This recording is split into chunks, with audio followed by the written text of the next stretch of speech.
Kumusta mga kaboxing? This is Boy Kalawang TV. So kulang 3 araw na lang mga idol ay magaganap na ang laban nila current WBC World Lightweight Champion Shakur Stevenson at Floyd Schofield na magaganap sa bansang Riyadh, Saudi Arabia sa darating na February 22. Pero may bad news nga po tayo dito sa magaganap na labang Shakur Stevenson versus Floyd Schofield dahil ayon nga po dito sa kakapasok lang na balita na inilabas na balita ng The Ring Magazine, umatras na nga po daw itong makakalaban ni Shakur Stevenson na si Floyd Schofield dahil nagkasakit nga po daw ito bago ang laban. Nakikitang makakapalit ni Floyd Schofield ay itong si Musa Golam na may kartadang 22 wins only 1 loss with 13 knockout at isa nga po itong Morocco boxer. At ang pangalawang option naman po mga idol ni Shakur Stevenson na pwedeng makapalit ni Floyd Schofield ay itong si Josh Padley na isang British boxer at may malinis din po itong kartada sa professional boxing na 15-0 with 4 knockout.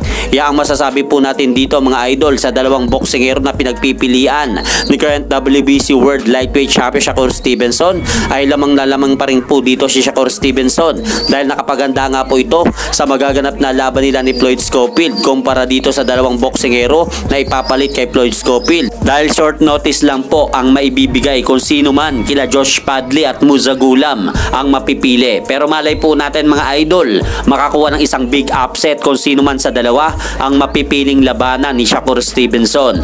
At sa kabilang balita naman po mga idol, tinanggap na ni David Benavides ang imbitasyon sa kanya ng kamahalang Turki Al Sheikh na manood dito sa darating na February 22 sa magaganap na rematch nila Dimitri Bivol at current undisputed light heavyweight champion Arthur Beterbiev sa Kingdom Saudi Arabia upang kung sakaling sino man po ang magwawagi kila Dimitri Bivol at Arthur Beterbiev ay hahamunin nga po nitong si David Benavides sa ibabaw ng lona. Dahil kung matatandaan po natin, number 1 mandatory challenger na nga po itong si David Benavides sa mga hawak na titulo ni Arthur Beterbiev. At speaking Arthur Beterbiev versus Dimitri Bivol 2, gumawa nga po muli ang WBC ng titulo sa magaganap na labang Beterbiev versus Bivol 2 ng isang commemorative belt.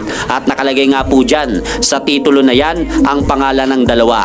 At hanggang dito na lang po muna ang aking update sa mga kaganapan sa mundo ng boxing. At syempre mga idol, huwag nyo rin pong kalimutan, pakisuportahan nyo naman po muna ang ating munting channel. Maraming salamat po.